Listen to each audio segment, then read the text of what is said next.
is that we are searching for a culinary identity.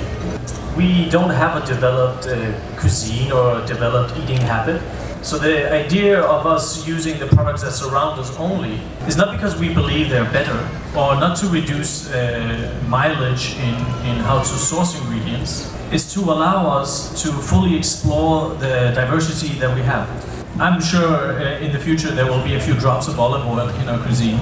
But right now we're still in the process of exploring our own natural oils, things that we have forgotten about. We're in the process of reconnecting to people growing the land, people working into the fields, people harvesting nature.